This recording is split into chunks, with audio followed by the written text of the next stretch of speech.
So hello everyone, आज अपन start करेंगे centralisation क्या होता है, डिसेंट्रलाइजेशन क्या होता है। बहुत सारे स्टूडेंट जो है कंफ्यूज होते हैं डिसेंट्रलाइजेशन और डेलीगेशन के बीच, तो दोनों के बीच में क्या फ़र्क है वो भी अपन आज की क्लास में जानेंगे।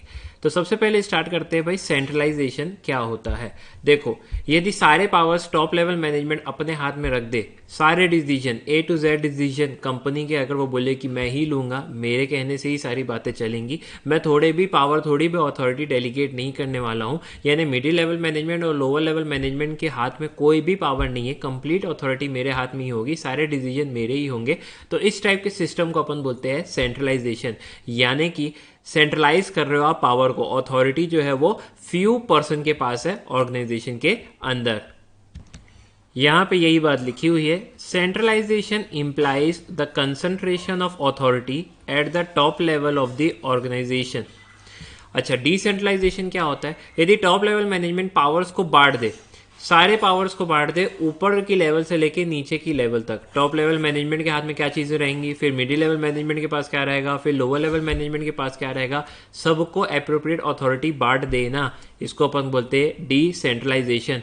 डेलीगेशन में क्या होता था, डेलीगेशन में बताता हूँ, एक रहता था सुपीरियर और उसके नीचे रहता था subordinate.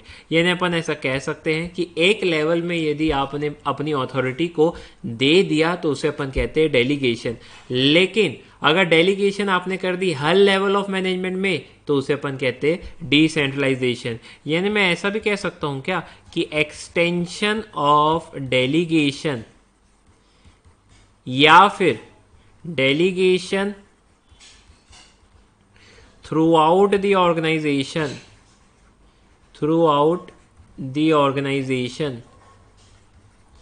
Eight all levels is called decentralization। यदि एक लेवल में आपने अपनी अथॉरिटी को बांटा तो उसे डेलीगेशन कहते हैं, और थ्रू आउट सिस्टमैटिकली आपने अथॉरिटी को बांट दिया हर लेवल्स ऑफ मैनेजमेंट में तो इसे अपन कहते हैं डिसेंट्रलाइजेशन। एक जबरदस्त इसका एग्जांपल है पंचायत।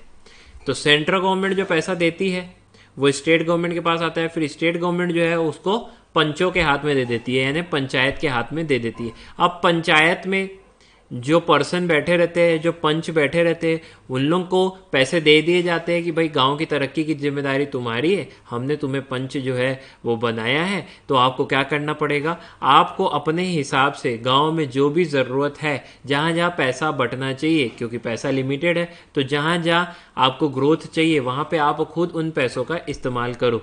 तो आपने देखा सेंट्रल गवर्नमेंट का पैसा है, लेकिन इस्तेमाल कौन कर रहा है, पंचायत। पंचायत डिसाइड करेगी कि गांव के लिए क्या ज़रूरी है, क्या ज़रूरी नहीं है, किस जगह पे पहले पैसे डालने हैं, किस जगह पे पहले पैसे नहीं डालने। फॉर एग्जांपल, गांव में हॉस्पिटल खोलना है, गांव में जो है स्कूल्स ओपन करने हैं, तो हॉस्पिटल और स्कूल्स में पहले जो है वो निवेश किया जाएगा, इन्वेस्ट किया जाएगा, उसके बाद बाकी अदर मैटर्स देखे जाएंगे। तो आपने देखा डिसेंट्रलाइजेशन का एकदम ज़बरदस्त एग्जाम्पल। सेंट्रलाइजेशन में पावर जो है वो सिर्फ सेंट्रलाइज रहता है, यानी कि टॉप लेवल अथॉरिटी के पास ही रहता है, फ्यू हैंड्स के पास में आपके पास पावर रहता है, जबकि डिसेंट्रलाइजेशन में पावर्स को बांट दिया रहता है थ्रू आउट द ऑर्गेनाइजेशन या फिर हर लेवल पे। तो इसे कहते हैं अपन डिसेंट्रलाइजेशन। तो अब मेरे ख्याल से आपको कंफ्यूजन नहीं होगा। डेलीगेशन का मतलब होता है एक लेवल में पावर को बांटना, और डेलीगेशन यदि हर लेवल में होंगे तो अपन उससे कहेंगे डिसेंट्रलाइजेशन, इसलिए अपन एक्सटेंशन ऑफ डेलीगेशन भी इसे कहते हैं। आओ इसी को रीड कर लेते हैं। Decentralization means dispersal of authority throughout the organization. Dispersal of authority यानी अथॉरिटी को बांट देना सारी ऑर्गेनाइजेशन में। तो अब ये सवाल उठता है, सर सेंट्रलाइजेशन अच्छा है या डिसेंट्रलाइजेशन अच्छा है? क्या 100% सेंट्रलाइजेशन कर लेना चाहिए, यानी कि पावर जो है सिर्फ टॉप लेवल मैनेजमेंट के हाथ में ही रहे, फ्यू पर्सन के हाथ में ही रहे? देखो, अगर 100% सेंट्रलाइजेशन आप किसी भी ऑर्गेनाइजेशन में कर लोगे तो बड़ी इम्प्रैक्टिकल की सिचुएशन आ जाएगी। हर काम के लिए फिर टॉप लेवल मैनेजमेंट के पास जाना पड़ेगा, टॉप लेवल मैनेजमेंट के पास इतना समय होता ही नहीं है, तो ये प्रैक्टिकली पॉसिबल नहीं है। लेकिन अगर इसको प्रैक्टिकली पॉसिबल बना भी जाए तो भी टॉप लेवल मैनेजमेंट का बहुत ज़्यादा समय जो है परमिशन देने लेने में निकल जाएगा, और इससे क्या होगा, टॉप लेवल मैनेजमेंट जो इंपॉर्टेंट एरियाज है ऑर्गेनाइजेशन पे वहाँ पे फोकस नहीं कर पाएंगे। तो 100% सेंट्रलाइजेशन तो एक खराब आइडिया है, क्या 100% डिसेंट्रलाइजेशन कर देना चाहिए? 100% डिसेंट्रलाइजेशन का मतलब होता है कि पूरे पावर्स को थ्रू आउट द ऑर्गेनाइजेशन बांट दिए गए। अगर आप सारे पावर्स को बांट दोगे, सारे 100% डिसेंट्रलाइजेशन यानी 100% पावर आपने बांट दिया, यानी अब आप सबऑर्डिनेट के ऊपर कंट्रोल लगा ही नहीं सकते। अब आप सबऑर्डिनेट को ऑर्डर दे ही नहीं सकते। आप सबऑर्डिनेट को ऑर्डर दोगे और वो बोलेगा वाह पावर तो मेरे हाथ में, तुम कैसे ऑर्डर दे रहे हो? यानी 100% डिसेंट्रलाइजेशन भी नहीं कर सकते हो, क्योंकि आप इस सबऑर्डिनेट के ऊपर कंट्रोल जो है वो लूज कर दोगे। आप जो है सबऑर्डिनेट को डायरेक्शन देने वाली बात जो है वो लूज कर दोगे, फिर सबऑर्डिनेट आपकी सुनेंगे ही नहीं। तो 100% पावर बांट भी नहीं सकते, 100% पावर अपने हाथ में भी नहीं रख सकते। तो करें क्या? बैलेंस रखो। सेंट्रलाइजेशन और डिसेंट्रलाइजेशन के बीच में बैलेंस रखना चाहिए। जितने की एंड इंपॉर्टेंट एरियाज है उसको टॉप लेवल मैनेजमेंट अपने हाथ में रखे, यानी कि उसका जो डिसीजन मेकिंग है वो सेंट्रलाइज्ड होना चाहिए, और जितने नॉर्मल रूटीन डिसीजन वर्क है उसे डिसेंट्रलाइजेशन कर देना चाहिए, डिसेंट्रलाइज कर देना चाहिए, ताकि उसमें बात में टॉप लेवल मैनेजमेंट का समय भी व्यर्थ नहीं हो और नीचे वाले मैनेजर भी खुश रहे। तो दोनों के बीच में एक बैलेंस होना बहुत ही ज़्यादा आवश्यक है। ये बात देखो यहाँ लिखी हुई है कि एब्सोल्यूट सेंट्रलाइजेशन करोगे यानी ईच एंड एवरी डिसीजन कौन लेगा? टॉप मैनेजमेंट लेगा, और वो प्रैक्टिकली पॉसिबल नहीं है। तो 100% सेंट्रलाइजेशन नहीं कर सकते। वैसे ही एब्सोल्यूट डिसेंट्रलाइजेशन, एब्सोल्यूट का मतलब होता है 100%, लिख लेना आप लोग। एब्सोल्यूट मतलब यहाँ पे होता है 100%। एब्सोल्यूट डिसेंट्रलाइजेशन करोगे तो इससे होगा क्या? सारे पावर्स आपने बांट दिए हैं, यानी कि कोई भी कंट्रोल अब सबऑर्डिनेट के ऊपर आपका रहेगा नहीं। सुपीरियर या टॉप लेवल मैनेजमेंट किसी भी टाइप से कंट्रोल नहीं कर पाएंगे सबऑर्डिनेट के लिए, सबऑर्डिनेट को।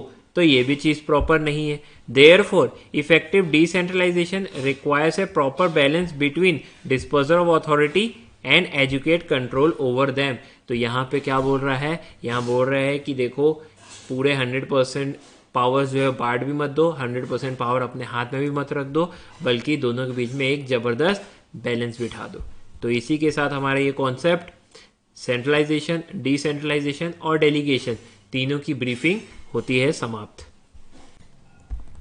सो नेक्स्ट टॉपिक स्टार्ट करते हैं, distinction between delegation and decentralization. वैसे इस टॉपिक में कुछ खास बचा नहीं है, क्योंकि मैंने आपको ऑलरेडी बता चुका है। जब सुपीरियर और सबऑर्डिनेट के बीच में अथॉरिटी बांटी जाती है तो इसे डेलीगेशन कहते हैं, जबकि यही delegation throughout the organization हो हर लेवल ऑफ मैनेजमेंट के साथ तो इसे अपन डिसेंट्रलाइजेशन कहते हैं। कुछ यूनिक पॉइंट ऐसा है कि डेलीगेशन जो है वो मस्ट रहता है हर मैनेजमेंट के लिए, क्योंकि सबऑर्डिनेट को जब आप सफिशिएंट अथॉरिटी देंगे, परफॉर्मेंस ऑफ ड्यूटीज करने देंगे, तो उनमें भी कॉन्फिडेंट आता है और साथ में मैनेजर को बहुत ज़्यादा समय बचता है की एरियाज में फोकस करने का। जबकि डिसेंट्रलाइजेशन जो है वो ऑप्शनल है। देखो डिसेंट्रलाइजेशन क्या होता है? हर लेवल ऑफ मैनेजमेंट में throughout the organization power को बांटना। अब ये चीज़ जो है वो ऑप्शनल है, क्योंकि अगर टॉप मैनेजमेंट चाहे तो ऐसा कर भी सकता है और चाहे तो ऐसा नहीं भी कर सकता है। अगर टॉप लेवल मैनेजमेंट चाहे कि नहीं यार थ्रू आउट द ऑर्गेनाइजेशन तो हम पावर नहीं बांटेंगे, तो फिर हम डिसेंट्रलाइजेशन 100% नहीं कर पाएंगे। डिसेंट्रलाइजेशन जो है हम हर लेवल पे नहीं कर पाएंगे। तो डिसेंट्रलाइजेशन एक हद तक आप कह सकते हैं कि वो ऑप्शनल रहता है, टॉप मैनेजमेंट के ऊपर रहता है, ये चाहे या ना चाहे कर भी सकता है, नहीं भी कर सकता है। जबकि डेलीगेशन जो है वो एक हिसाब से मस्ट रहता है हर मैनेजमेंट के लिए, क्योंकि सबऑर्डिनेट को कॉन्फिडेंट भी आता है और उसका काम भी आसानी से हो पाता है। साथ में एक ये भी पॉइंट है कि डेलीगेशन जो है एक टेक्निक है एक बेहतर मैनेजमेंट करने की, ताकि आप दूसरों से काम निकलवा पाओ, यानी अपने सबऑर्डिनेट से काम निकलवा पाओ। उसकी एक बेहतरीन टेक्निक है ये डेलीगेशन। जब आप डेलीगेशन करते हैं, अथॉरिटी को डेलीगेट करते हैं, रिस्पॉन्सिबिलिटी को डेलीगेट करते हैं, तो आप एक बहुत अच्छी तरकीब का इस्तेमाल कर रहे हैं। टेक्निक का मतलब होता है तरकीब, जिससे आप दूसरों से अपना काम बेहतरीन तरीके से करवा सकते हैं। जबकि डिसेंट्रलाइजेशन जो है वो मैनेजमेंट की एक टेक्निक भी हो सकती है और एक फिलॉसफी भी हो सकती है। फिलॉसफी का मतलब होता है एक धारणा, मैनेजमेंट करने का एक अप्रोच, और टेक्निक तो ये है ही है। एक और पॉइंट ये दिया हुआ है कि डेलीगेशन में कंट्रोल जो रहता है वो सुपीरियर के पास रहता है, जबकि डिसेंट्रलाइजेशन में टॉप लेवल मैनेजमेंट सिर्फ की एरियाज पे ध्यान देते हैं, की एरियाज का कंट्रोल अपने हाथ में रखते हैं, and rest of the authority वो कंप्लीटली डेलीगेट कर देते हैं। तो ये भी एक छोटा सा डिफरेंस है इन दोनों के बीच। तो डेलीगेशन एंड डिसेंट्रलाइजेशन के बीच में छोटे छोटे जो डिफरेंसेस थे वो अपन ने कवर कर लिए हैं। इसकी डेफिनेशन आप लोग याद रखना, क्योंकि एमसीक्यू पैटर्न में डेफिनेशन का बहुत ज़्यादा इंपॉर्टेंस रहता है। डेफिनेशन को सीधा साधा उतार के दे देता है और फिर पूछता है ये किसकी डेफिनेशन है। तो ये बेस्ट डेफिनेशन दी हुई है कि delegation means transfer of authority from one individual to another superior to subordinate, but decentralization implies diffusion of authority throughout the organization. ये इंपॉर्टेंट मार्क कर लेना, एमसीक्यू के पॉइंट ऑफ व्यू से भी काफ़ी अच्छा पॉइंट और काफ़ी अच्छी लाइन ये लिखी हुई है। नाउ नेक्स्ट अपन पढ़ेंगे एडवांटेजेस ऑफ डिसेंट्रलाइजेशन। डिसेंट्रलाइजेशन के क्या एडवांटेजेस होते हैं। तो सबसे पहला पॉइंट है रिलीफ टू टॉप एग्जीक्यूटिव्स। जैसे कि मैंने बता दिया, डिसेंट्रलाइजेशन का मतलब होता है कि आप अथॉरिटी को डिफ्यूज कर रहे हैं थ्रू आउट दी ऑर्गेनाइजेशन। इससे होगा क्या, इससे जो टॉप एग्जीक्यूटिव का वर्कलोड है वो काफ़ी हद तक रिड्यूस हो जाएगा। साथ में जो टॉप एग्जीक्यूटिव्स है या टॉप लेवल मैनेजमेंट है वो अपना ज़्यादा से ज़्यादा समय इंपॉर्टेंट पॉलिसी मैटर्स में या की एरियाज में, इन सिंपल वर्ड्स में अपन कहे तो, लगा सकते हैं। और साथ में जो रूटीन वर्क होता है, रूटीन डिसीजन रहता है, ऑपरेशनल डिसीजन रहता है, वो अपने सबऑर्डिनेट को दे दे। इससे काम ठीक तरीके से बढ़ जाता है और की एरियाज पे ज़्यादा फोकस कर सकते हैं टॉप लेवल मैनेजमेंट। ये बात हमने पहले भी समझी है, पहले भी जानी है, वही सेम पॉइंट आ रहे हैं, क्योंकि एडवांटेज डिसएडवांटेज में मोस्ट ऑफ द फीचर्स ही लिखी रहती है, बस प्रेजेंट करने का तरीका उसका अलग होता है। तो ये वाली बात तो अपन 2-3 बार अच्छे से समझ चुके हैं। सेकेंड पॉइंट है मोटिवेशन ऑफ सबऑर्डिनेट। अगेन ये वाला सेम पॉइंट अपन ऑलरेडी पहले भी डिस्कस कर चुके हैं, अभी फिर से डिस्कस कर लेते हैं क्योंकि एडवांटेजेस में लिखा हुआ है। डिसेंट्रलाइजेशन क्या करेगा, डिसेंट्रलाइजेशन इंप्रूव करता है जॉब सेटिस्फेक्शन को और मोराल को लोअर लेवल मैनेजर का। ऐसा क्यों, क्योंकि आप क्या कर रहे हो, लोअर लेवल मैनेजमेंट में कॉन्फिडेंट दिखा रहे हो, उसको अथॉरिटी दे रहे हो, तो उसको लगता है कि अब मेरे पास पावर्स है, कंपनी मेरी इज्जत करती है, मैं पार्टिसिपेट कर सकता हूँ कंपनी के मैनेजमेंट में, कंपनी मुझे एक स्टेटस प्रोवाइड कर रही है, मैं डिसीजन ले सकता हूँ।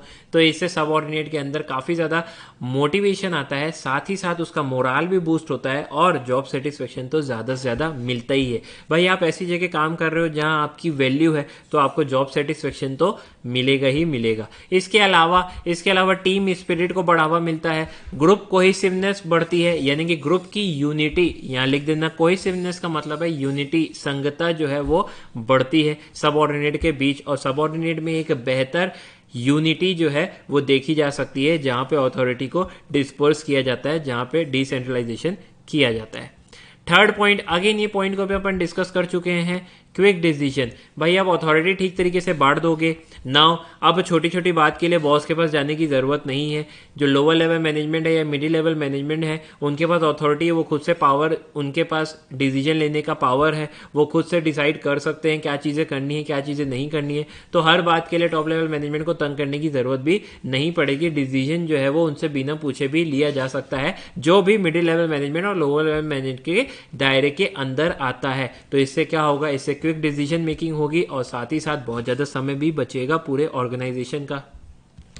तो ज़्यादा एक्यूरेट डिसीजन भी लिया जा सकता है, ज़्यादा फास्टर डिसीजन भी लिया जा सकता है सबऑर्डिनेट के द्वारा, और ये चीज़ जो है पूरे ऑर्गेनाइजेशन को काफ़ी ज़्यादा मदद करती है। नेक्स्ट पॉइंट है ग्रोथ एंड डाइवर्सिफिकेशन। अगेन ये पॉइंट भी अपन ऑलरेडी डिस्कस कर चुके हैं डेलीगेशन के टाइम पे। तो मोस्ट ऑफ द डेलीगेशन के जो एडवांटेजेस है वही डिसेंट्रलाइजेशन के भी है, क्योंकि डिसेंट्रलाइजेशन एक हिसाब से एक्सटेंशन ऑफ डेलीगेशन ही है। तो ग्रोथ एंड डाइवर्सिफिकेशन कैसे हो सकता है, भाई यदि आप किसी को सबऑर्डिनेट को जिम्मेदारी दे रहे हो, रिस्पॉन्सिबिलिटी दे रहे हो, तो उसकी पर्सनल ग्रोथ तो हो ही रही है, उसको कॉन्फिडेंट आ रहा है, वो खुद से डिसीजन ले सकता है, वो अपने इनोवेशन और क्रिएटिव आइडिया का इस्तेमाल कर सकता है। सेकेंड चीज़ ये है, यदि आप एडवांस होने की सोचते हो या फिर डाइवर्सिफिकेशन की सोचते हो, यानी कि पहले आप एक प्रोडक्ट बनाते थे, अब आप सोच रहे हो 2 बनाओ, 3 बनाओ, 4 बनाओ। पहले आपके पास एक फैक्ट्री थी, अब आप सोच रहे हो दूसरी फैक्ट्री ओपन करें। पहले आपकी एक ब्रांच थी, आप सोच रहे हो दूसरी ब्रांच ओपन करें। तो जो ऑलरेडी सबऑर्डिनेट को ट्रेनिंग मिल चुकी है, काम करते करते वो बहुत ज़्यादा सीख चुका है, अथॉरिटी को डिस्पर्स करके उसको जिम्मेदारी दे के आपने ऑलरेडी बहुत कुछ सिखा चुका है, तो आप ऐसे सबऑर्डिनेट को सुपीरियर बना के नए ब्रांच में, नए फैक्ट्री में भेज सकते हैं, और फिर वो सुपीरियर का काम करेगा वहाँ पे और अपने सबऑर्डिनेट को गाइड करेगा। इससे उसकी भी तरक्की बनी रहेगी और जॉब सेटिस्फेक्शन भी उसका बहुत ज़्यादा बूस्ट होगा, वो ठीक तरीके से लीडरशिप वहाँ पे भी कर पाएगा। इसी प्रकार से कोई भी कंपनी जो है वो ग्रो करती है, अपने एम्प्लॉयज़ को बार बार बेहतर ट्रेनिंग दे के और फिर उसको एडवांस करके उसको नए ब्रांच की जिम्मेदारी दे के कंपनी जो है वो बहुत तेजी से ग्रो करती है। Diversification is very important for the survivor of the company in any market situation. 10 ऐसा कह सकता हूँ डिसेंट्रलाइजेशन जो है वो मदद करता है ग्रोथ एंड डाइवर्सिफिकेशन करने में हर एंटरप्राइज को। डिसेंट्रलाइजेशन की वजह से नए प्रोडक्ट लाइन भी आप ऐड कर सकते हो, नई ब्रांचेस आप ओपन कर सकते हो, नई फैक्ट्री आप ओपन कर सकते हो और आपके पास trained staff, trained employees already ready रहेंगे। नेक्स्ट है एग्जीक्यूटिव डेवलपमेंट। एग्जीक्यूटिव डेवलपमेंट का मतलब ये होता है जब आप अपने सबऑर्डिनेट को पावर देते हो तो वो अपने क्रिएटिव आइडियाज़, अपने जो इनोवेशन है उसका इस्तेमाल करता है, साथ साथ उसके अंदर भी मैनेजमेंट की स्किल्स जो है वो डेवलप होती है एंड ओवरऑल उसका ग्रोथ एंड डेवलपमेंट होता है। और ये किसी भी फर्म के लिए और किसी भी कंपनी के लिए बहुत ज़्यादा इंपॉर्टेंट रहता है। अगर उसको फ्यूचर में ग्रो करना है तो उसके जो एम्प्लॉयज़ है time to time proper training उनको मिलनी चाहिए, मैनेजमेंट स्किल्स उनकी डेवलप होते रहनी चाहिए ताकि आप उसको नई सिचुएशन, नई अपॉर्चुनिटीज़ प्रोवाइड करते रहें, नए चैलेंजेस प्रोवाइड करते रहें। इस प्रकार आप बेहतर इस्तेमाल कर पाते हैं लोअर लेवल एग्जीक्यूटिव्स का या अपन कह सकते हैं अपने सबऑर्डिनेट का, और साथ ही कंपनी की ग्रोथ और कंपनी की कंटिन्यूटी भी बनी रहती है, जो कि अपन ने ऊपर वाले पॉइंट में भी पढ़ा है। नेक्स्ट पॉइंट है इफेक्टिव कम्युनिकेशन। यदि आप डिसेंट्रलाइजेशन करते हो यानी कि पावर्स को हर लेवल ऑफ अथॉरिटी में बांटते हो तो सुपीरियर और सबऑर्डिनेट के बीच में रिलेशनशिप भी तगड़ा डेवलप होता है, दोनों आपस में बातचीत करते रहते हैं, इसके कारण इनका कम्युनिकेशन भी इम्प्रूव होता है और एक अच्छा रिलेशनशिप डेवलप हो पाता है सुपीरियर और सबऑर्डिनेट के बीच। और अगर सबऑर्डिनेट को आपने पावर ही नहीं दी है, उसको कोई अथॉरिटी ही नहीं दी है मान लेते हैं, तो वो हर काम के लिए किसके पास आएगा? सुपीरियर के पास आएगा। तो एक जो हेल्दी रिलेशन है वो डेवलप नहीं हो पाता है, एक जो स्ट्रॉन्ग रिलेशन, एक बॉन्ड क्रिएट हो पाता है सुपीरियर और सबऑर्डिनेट के बीच में। सुपीरियर के जो स्किल्स वो धीरे धीरे सीख पाता है सबऑर्डिनेट, उससे पूछ पूछ के वो तभी सीख पाता है जब सबऑर्डिनेट को आप अच्छे से अथॉरिटी प्रोवाइड कर देते हो। नेक्स्ट पॉइंट है एफिशिएंट सुपरविजन एंड कंट्रोल हो पाता है, क्योंकि हर लेवल ऑफ मैनेजर के पास कुछ ना कुछ अथॉरिटी है, वो जैसा चाहे वर्क असाइनमेंट में चेंजेस ला सकता है, प्रोडक्शन करने में चेंजेस ला सकता है, जैसा भी उसको ज़रूरी लगता है वो चेंजेस कर सकता है। और साथ में अगर कोई इंप्लॉय या सबऑर्डिनेट ठीक से काम नहीं कर रहे हैं तो उसके अगेंस्ट में डिसिप्लिनरी एक्शंस भी ले सकता है। इतना पावर जो है वो हर लेवल ऑफ मैनेजमेंट के पास होता है। 10 एक अच्छा सुपरविजन हो पाता है किसी भी ऑर्गेनाइजेशन में, एक अच्छा कंट्रोल हो पाता है क्योंकि सबकी परफॉर्मेंस को ठीक तरीके से इवेल्युएट करते हैं हर लेवल ऑफ मैनेजमेंट, और जितनी भी इंप्रूवमेंट लगती है उस इंप्रूवमेंट को करवाने में मदद करते हैं अपने सबऑर्डिनेट के द्वारा, अपने जूनियर्स के द्वारा, अपने एम्प्लॉयज के द्वारा, अपने लेबर्स के द्वारा। हर वो पर्सन जो उनके अंडर आते हैं उनको सुधारने की कोशिश की जाती है। 10 मैं कह सकता हूँ यदि हर लेवल ऑफ मैनेजमेंट में पावर को आप डिस्पोज कर देते हो तो हर कोई अपनी जिम्मेदारी से काम करता है, कोई भी गलत काम होता है या ठीक तरीके से काम नहीं होता है तो उसे प्रॉपर रिपोर्ट कर दिया जाता है। खुद के पास पावर रहता है हर लेवल ऑफ मैनेजमेंट में तो वो अपने हिसाब से डिसिप्लिनरी एक्शन भी लेता है। भाई जूनियर को तो आपको गाइड करना ही पड़ेगा ना, और जूनियर को गाइड करना पड़ता है, कई बार उसके अगेंस्ट एक्शन लेने पड़ते हैं, कई बार उसको चमकाना पड़ता है, कई बार उसको प्रोत्साहित करना पड़ता है, कई बार उसको रिवॉर्ड देने पड़ते हैं, कई बार उसकी गड़बड़ के कारण उसको जो है वो पनिशमेंट देनी पड़ती है। ये सारी चीजें आप तभी कर सकते हो जब हर लेवल ऑफ मैनेजमेंट के पास एक एप्रोप्रिएट पावर हाथ में है। 10 किसी भी ऑर्गेनाइजेशन में सुपरविजन यानी देखरेख और कंट्रोल यानी कि एक अच्छा लगाम लगा सकते हो आप जब काफी अच्छे से डिसेंट्रलाइजेशन किया गया है हर लेवल ऑफ मैनेजमेंट में। और इसका उल्टा सोचो, मान लेते हैं हर लेवल ऑफ मैनेजमेंट के पास पावर नहीं होती, सेंट्रलाइजेशन होता, तो लोअर लेवल मैनेजमेंट कुछ गलत होते भी देखते कंपनी में तो वो रिपोर्ट नहीं करते टॉप लेवल मैनेजमेंट को। वो सोचते छोड़ना हमारी जिम्मेदारी थोड़ी है, टॉप लेवल मैनेजमेंट खुद ही निपटेगा, हम क्या करें अगर कोई इंप्लॉई या कोई जूनियर जो है वो गलती कर रहा है तो। लेकिन डिसेंट्रलाइजेशन में इसका उल्टा हो जाता है, लोअर लेवल मैनेजमेंट खुद की रिस्पॉन्सिबिलिटी लेता है। अरे यार ये तो हमारे सामने गलती कर रहा है, मैं गलती करते हुए देख नहीं सकता हूँ, मैं इसको सुधारता हूँ, मैं इसे बताता हूँ, मैं इसको गाइडेंस देता हूँ, मैं इसको डायरेक्शन देता हूँ, अगर ये मेरी बात नहीं सुनता है तो मैं इसको पनिश करूंगा, इसके अगेंस्ट डिसिप्लिनरी एक्शन लूंगा। तो एक आंखें जो है हमेशा बनी रहती है हर एम्प्लॉयज़ के ऊपर यदि डिसेंट्रलाइजेशन प्रॉपर तरीके से होता है तो। सो इसी के साथ हमारे एडवांटेजेस ऑफ डिसेंट्रलाइजेशन भी होता है ख़त्म। अभी तक जितना भी पढ़े हो उसको ठीक तरीके से रिवाइज करके आना, तो फिर आप जो है अच्छे से पिछला रीड करके आओगे तो काफ़ी आसानी से आपको आगे वाला मैटर भी समझ में आ जाएगा। और किसी को कोई भी डाउट लगता है तो फ्रीली आप मुझे व्हाट्सएप कर सकते हैं। आज अपन पढ़ेंगे सबसे पहला टॉपिक डिसएडवांटेजेस ऑफ डिसेंट्रलाइजेशन, यानी डिसेंट्रलाइजेशन करने के हमें क्या क्या डिसएडवांटेजेस मिलते हैं। एक एक करके डिस्कस करते हैं। सबसे पहला है एक्सपेंसिव। देखो डिसेंट्रलाइजेशन का जो कंप्लीट प्रोसेस है ये काफ़ी एक्सपेंसिव है। कारण ये है कि अलग से डिवीजन मेंटेन करना पड़ता है, अलग से ईच डिपार्टमेंट को इंडिपेंडेंट बनाना पड़ता है। उसके कारण काफ़ी सारे फंक्शंस की डुप्लीकेशन होती है, यानी हर डिपार्टमेंट में सेम काम बार बार किया जा रहा है, जबकि एक बार करके उसको निपटा सकते थे। क्योंकि डिसेंट्रलाइजेशन किया जाता है तो हर सेपरेट डिपार्टमेंट बनाने पड़ते हैं, प्लस सेपरेट डिपार्टमेंट को इंडिपेंडेंट बनाना पड़ता है। उसके लिए जो है ये थोड़ा सा एक्सपेंसिव हो जाता है ऑर्गेनाइजेशन के पॉइंट ऑफ व्यू से। बट यदि अपन बात करें लार्ज एंटरप्राइज की तो ये अच्छी चीज़ है, लेकिन अगर ये स्मॉल एंटरप्राइज है तो ये अच्छी चीज़ नहीं है। तो ये क्या है, सबसे पहला पॉइंट एक्सपेंसिव।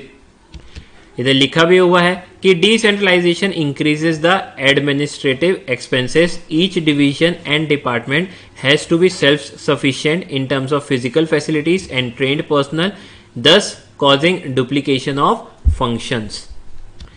नेक्स्ट पॉइंट क्या है, नेक्स्ट पॉइंट है डिफिकल्टी इन कोऑर्डिनेशन। अब आपको पता है कि डिसेंट्रलाइजेशन में हर डिपार्टमेंट, हर डिवीजन के पास कुछ ना कुछ पावर रहते हैं, वो लोग फ्रीडम से काम करते हैं, तो हर की ऑटोनॉमी मेंटेन रहती है, हर कोई जो रहता है वो इंडिपेंडेंट रहता है, प्लस खुद की फ्रीडम रहती है। तो ऐसे डिपार्टमेंट के बीच में कोऑर्डिनेशन बिठाना थोड़ा मुश्किल हो जाता है, क्योंकि हर डिपार्टमेंट अपने हिसाब से वो हेड है और उसके पास खुद की फ्रीडम है। तो एक डिपार्टमेंट का दूसरे डिपार्टमेंट के साथ कोऑर्डिनेशन बिठाना थोड़ा सा मुश्किल पड़ जाता है।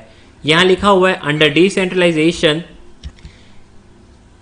ईच डिपार्टमेंट या फिर division enjoy substantial autonomy. Autonomy का मतलब होता है फ्रीडम, इनके पास खुद की अथॉरिटी है, इन लोग किसी के ऊपर डिपेंड नहीं करते हैं, अपने डिसीजन खुद से लेते हैं। ऑटोनॉमी के सामने आप लोग ये लिख लेना। देयरफॉर कोऑर्डिनेशन जो है वो थोड़ा सा डिपार्टमेंट के बीच में डिफिकल्ट हो जाता है, क्योंकि हर कोई सोचता है कि उसके पास पावर है तो वो दूसरे से पूछने क्यों जाए। कोऑर्डिनेशन बिठाना हेड्स के बीच में मुश्किल पड़ता है। नेक्स्ट पॉइंट है लैक ऑफ यूनिफॉर्मिलिटी। अब देखो यूनिफॉर्मिलिटी यानी कि एक जैसा काम होना पूरे ऑर्गेनाइजेशन में, बट क्योंकि यहां पे आपने हर डिपार्टमेंट को अपना पावर दे दिया है, हर डिपार्टमेंट जो है अपने पॉलिसीज फॉलो करेगा, अपनी प्रोसीजर्स फॉलो करेगा, अपनी पॉलिसीज खुद फॉर्मुलेट कर देगा। तो ऐसे अगर सारे डिपार्टमेंट अपनी पॉलिसीज खुद बनाएंगे, अपने प्रोसीजर खुद फॉलो करेंगे, तो ऑर्गेनाइजेशन में यूनिफॉर्मिलिटी यानी कि एक जैसा काम होना देखना बहुत ज़्यादा मुश्किल हो जाएगा, क्योंकि हर डिपार्टमेंट ने अपने अपने उसूल, अपने अपने पॉलिसीज, अपने अपने प्रोसीजर निकाल के रखे हैं काम को करने के। तो एक यूनिफॉर्मिलिटी यानी एक जैसी चीज़ें होना ऑर्गेनाइजेशन में फिर मुश्किल पड़ जाती है, जहाँ पे डिसेंट्रलाइजेशन फॉलो होता है। नेक्स्ट पॉइंट लिखा हुआ है नैरो प्रोडक्ट लाइन। देखो डिसेंट्रलाइजेशन वहीं पे रिक्वायर्ड है जहां पे ऑर्गेनाइजेशन बार बार नए नए प्रोडक्ट जो है वो ऐड करता रहता है। प्रोडक्ट ही बहुत कम है और आप ऐड करने के आगे सोच भी नहीं रहे हो कुछ खास, तो डिसेंट्रलाइजेशन करने का कोई मतलब नहीं होता है। प्लस अगर इनकॉम्पिटेंट आपके है जूनियर से, सब ऑर्डिनेट जो है वो इनकॉम्पिटेंट है, इतनी ज़्यादा क्वालिफिकेशन नहीं है, इतनी ज़्यादा स्किल्स नहीं है, तो आप डिसेंट्रलाइजेशन ना करें। गधों को पावर देना ठीक नहीं है। गधों के हाथ में पावर होगा तो उन लोग काम बिगाड़ेंगे ही बिगाड़ेंगे। तो इसके लिए भी डिसेंट्रलाइजेशन पॉसिबल या फिर अच्छा नहीं है। नेक्स्ट पॉइंट है एक्सटर्नल कॉन्स्ट्रेंट। अब देखो डिसेंट्रलाइजेशन में आप क्या करते हैं कि जूनियर लेवल वालों को भी पावर्स दे देते हैं, लेकिन एक्सटर्नल कांस्टेंट यानी कि बाहर की बाधाएं, एक्सटर्नल फैक्टर्स जो है वो कई बार प्रॉब्लम्स क्रिएट कर देते हैं ऑर्गेनाइजेशन के लिए। जैसे कई बार ट्रेड यूनियन के साथ बनती नहीं है हमारी, कई बार गवर्नमेंट का इंटरवेंशन हो जाता है। अब इसके लिए देखो जूनियर मैनेजमेंट होंगे या लोअर लेवल मैनेजमेंट होंगे, वो अगर इन चीज़ों को टैकल करेंगे तो ये ठीक बात नहीं है। उन लोग हो सकता है इतनी अच्छी तरीके से टैकल भी नहीं करें और गवर्नमेंट के साथ उन लोग उल्टा बिगाड़ दे, तो उसके लिए तो टॉप लेवल मैनेजमेंट की ही ज़रूरत पड़ती है। तो बहुत सारे ऐसे पावर्स हैं जिसको अपन डिस्ट्रीब्यूट नहीं कर सकते। यदि उसको डिस्ट्रीब्यूट कर दिया जाए तो कंपनी ठीक तरीके से हैंडल नहीं हो पाएगी, और खास करके ये जो एक्सटर्नल फैक्टर्स है, जो प्रॉब्लम बाहर के लोग पोज करते हैं, उसके लिए तो टॉप लेवल मैनेजमेंट को ही बीच में घुसना पड़ता है, अपने सारे डिसीजन खुद से ही लेने पड़ते हैं, तो ही वो चीज़ों को ठीक से हैंडल कर सकते हैं। नाउ अपन पढ़ेंगे फैक्टर्स डिटरमाइनिंग डिसेंट्रलाइजेशन। देखो डिसेंट्रलाइजेशन करना चाहिए या नहीं करना चाहिए, और करना चाहिए तो किस हद तक करना चाहिए, किस एक्सटेंट तक करना चाहिए, किस डिग्री का करना चाहिए, वो चीज़ हमें डिसाइड करनी पड़ती है। और वो चीज़ डिसाइड करने से पहले हमें कुछ फैक्टर्स अपने ध्यान में रखने चाहिए, और वो सारे फैक्टर्स क्या है जो हमें ध्यान में रखना चाहिए, जो ये बताए कि हमें डिसेंट्रलाइजेशन करना चाहिए या नहीं करना चाहिए, उनके बारे में अभी अपन स्टडी करेंगे। तो सबसे पहला पॉइंट है size and complexity of the organization. देखो यदि ऑर्गेनाइजेशन जो है वो लार्ज है और कॉम्प्लेक्स है, ठीक है, तो आपको डिसेंट्रलाइजेशन की तो ज़रूरत पड़ेगी ही पड़ेगी, क्योंकि अकेला इंसान, अकेला टॉप मैनेजर कितने डिसीजन ले लेगा, और कितनी बार बार मिडिल लेवल मैनेजमेंट और लोअर लेवल मैनेजमेंट उसके पास जा जाके उसको तंग करेंगे और उससे छोटी छोटी एडवाइस मांगते रहेंगे। तो लार्ज ऑर्गेनाइजेशन में तो सवाल ही पैदा नहीं होता है सेंट्रलाइजेशन का, वहाँ पे तो डिसेंट्रलाइजेशन आपको करना ही चाहिए, वही बेटर भी होगा और उसी से ही अच्छी ऑर्गेनाइजेशन आपकी चल सकती है। तो ये बात तो बड़ी क्लियर हो गई कि ग्रेटर नीड ऑफ डिसेंट्रलाइजेशन रहती है जो ऑर्गेनाइजेशन बड़ा रहता है। लेकिन क्या होगा उन ऑर्गेनाइजेशन का जो ऑर्गेनाइजेशन छोटी है, सिंपल ऑर्गेनाइजेशन है, एक मैनेजर या एक से ज़्यादा मैनेजर, दो मैनेजर काफ़ी सारे हद तक काम संभाल सकते हैं, टॉप मैनेजमेंट जो है वो वहाँ पे सारे काम को हैंडल कर सकते हैं, क्या वहाँ पे डिसेंट्रलाइजेशन करें? अरे वहाँ पे डिसेंट्रलाइजेशन आप कर भी दोगे तो भी बहुत कॉस्टली स्कीम पड़ जाएगी आपको, वो बहुत कॉस्टली अफेयर पड़ जाएगा, क्योंकि ज़रूरत ही नहीं है। अब 2 मैनेजर की ज़रूरत है, वहाँ पे आपने 4 मैनेजर बना दिए, डिपार्टमेंट बनाने की ज़रूरत नहीं, इतने ज़्यादा तो काम ही नहीं है, फिर भी आप अलग से हर चीज़ का डिपार्टमेंट बना दियो, परचेज का अलग, प्रोडक्शन का अलग, सेल्स का अलग, मार्केटिंग का अलग, इतने डिपार्टमेंट की ज़रूरत ही नहीं थी, क्योंकि अकेला मैनेजर या फिर 2 मैनेजर मिलके ये सारे काम कर सकते थे, क्योंकि स्केल ऑफ प्रोडक्शन आपका छोटा है, कम है, प्रोडक्शन ही खास नहीं है, डेली 100 प्रोडक्ट, 200 प्रोडक्ट, 300 प्रोडक्ट से प्रोड्यूस करने, उसके लिए आप ताम झाम कर दियो और अलग अलग टाइप के डिपार्टमेंट बना दियो, डिसेंट्रलाइजेशन कर दियो। भाई इसकी ज़रूरत नहीं पड़ती है अगर ऑर्गेनाइजेशन स्मॉल हो। अगर फिर भी करना चाहो तो कर सकते हो, लेकिन महंगा पड़ेगा, यहाँ लिखा हुआ है, ये बहुत ज़्यादा कॉस्टली स्कीम हो जाएगी। सेकेंड फैक्टर आपको क्या ध्यान में रखना है, डिस्पर्सल ऑफ ऑपरेशन। भाई आपको देखना पड़ेगा कि हर टाइप के काम जियोग्राफिकली स्कैटर्ड है या जियोग्राफिकली एक ही प्लेस में। कहने का मतलब है कि आपका ऑर्गेनाइजेशन जो है क्या वो बटा हुआ है, यानी प्रोडक्शन अलग एरिया में होती है, सेल्स अलग एरिया में होती है। अगर ऐसा बटा हुआ है तो ऑब्वियसली सेंट्रलाइज्ड कंट्रोल वहाँ पे काम नहीं कर पाएगा, आपको डिसेंट्रलाइजेशन की ज़रूरत पड़ेगी। ज़्यादा आसान होगा यदि पावर को डिसेंट्रलाइज कर दो, क्योंकि एक जगह प्रोडक्शन हो रहा है, एक जगह परचेस हो रहा है, एक जगह सेल्स हो रहा है, तो एक अकेला बंदा तीनों जगह हैंडल नहीं कर पाएगा, सेंट्रलाइज्ड पावर जो है वहाँ पे ठीक नहीं रहेंगे। हाँ, लेकिन अगर सारी एक्टिविटीज़ जो है एक ही जगह लोकेट हो रही है, यानी एक ही ऑर्गेनाइजेशन में हो रही है, एक ही बिल्डिंग में हो रही है, एक ही प्लेस में हो रही है, वहाँ पे सेंट्रलाइज कंट्रोल करना काफ़ी ज़्यादा आसान होगा और ठीक भी होगा और कॉस्टली भी नहीं होगा, सस्ता पड़ेगा यदि सेंट्रलाइज कंट्रोल करते हो तो प्रैक्टिकली पॉसिबल है यदि जोग्राफिकली आप स्कैटर्ड नहीं हो, जोग्राफिकली आप एक ही प्लेस में हो, और अगर जोग्राफिकली आप स्कैटर्ड हो, अलग अलग प्लेस में काम करते हो, देन वहाँ पे डिसेंट्रलाइजेशन चाहिए ही चाहिए। नेक्स्ट पॉइंट है डिग्री ऑफ डाइवर्सिफिकेशन। ऐसी कंपनी जो बहुत सारे अलग अलग डाइवर्स प्रोडक्ट बनाती रहती है, अगर इतनी ज़्यादा प्रोडक्ट लाइन आपकी है तो वहाँ पे आपको डिसेंट्रलाइजेशन तो करना ही पड़ेगा। हाँ, अगर आपका प्रोडक्ट लाइन ज़्यादा नहीं है, छोटी प्रोडक्ट लाइन है, 1 या 2 प्रोडक्ट में ही आप डील करते हो, तो वहाँ पे सेंट्रलाइजेशन चल जाएगा। लेकिन जहाँ पे डाइवर्सिफिकेशन ज़्यादा है वहाँ पे डिसेंट्रलाइजेशन की ज़रूरत पड़ेगी। नेक्स्ट पॉइंट है अवेलेबिलिटी ऑफ कॉम्पिटेंट पर्सन। भाई डिसेंट्रलाइजेशन कब करते हैं? जब हमारे लोअर लेवल मैनेजमेंट अच्छे हैं, होनहार है, स्किलफुल है, क्वालिफाइड है, जिम्मेदार है, रिस्पॉन्सिबल है, तो ऐसे लोगों को आप पावर दे भी दो। अगेन मैंने ये पॉइंट ऊपर भी डिस्कस किया था कि गधों के हाथ में पावर दोगे तो कंपनी की ऐसी की तैसी हो जाएगी। तो अवेलेबिलिटी ऑफ कॉम्पिटेंट पर्सन, यानी आप देखो कि आपके जो सबऑर्डिनेट है क्या वो पावर लेने लायक है, यदि है तो दो, नहीं है तो छोड़ो।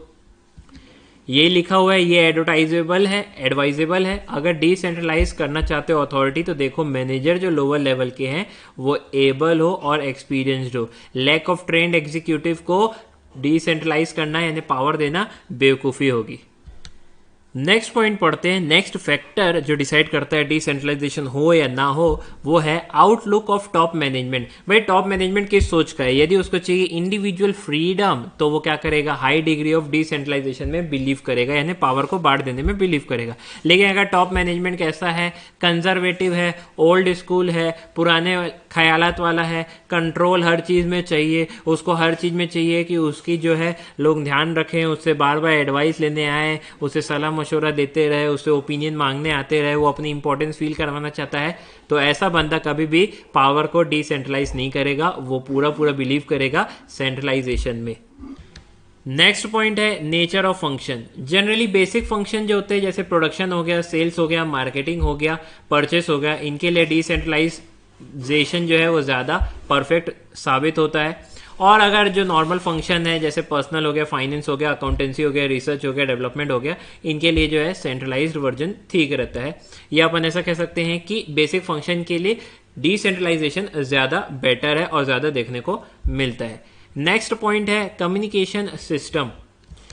देखो अगर पावर को डिसेंट्रलाइज कर दोगे तो कोऑर्डिनेशन की ज़्यादा रिक्वायरमेंट होगी, कोऑर्डिनेशन एंड कंट्रोल ज़्यादा रिक्वायर्ड है वहाँ पे जहाँ पे आपने पावर को डिसेंट्रलाइज कर दिया है। तो पहले देखो आपके यहाँ कोऑर्डिनेशन कैसा है, कम्युनिकेशन सिस्टम कैसा है, कंट्रोल कैसा है। यदि वो इफेक्टिव है, इफेक्टिव कम्युनिकेशन सिस्टम है तो आप डिसेंट्रलाइजेशन कर सकते हो। यदि आपको पता है कि आपका कम्युनिकेशन सिस्टम आपके ऑर्गेनाइजेशन का बहुत ही ज़्यादा बेकार है, बिल्कुल इनइफेक्टिव है, ज़्यादा कम्युनिकेशन सिस्टम बेहतर नहीं है, तो वहाँ पे आप पावर जो है वो सेंट्रलाइज रखें, सारे डिसीजन मेकिंग जो है वो टॉप मैनेजर है, तो ज़्यादा बेहतर होगा ऑर्गेनाइजेशन के लिए। और कोशिश करें कि अपना कम्युनिकेशन सिस्टम को भी इम्प्रूव करें।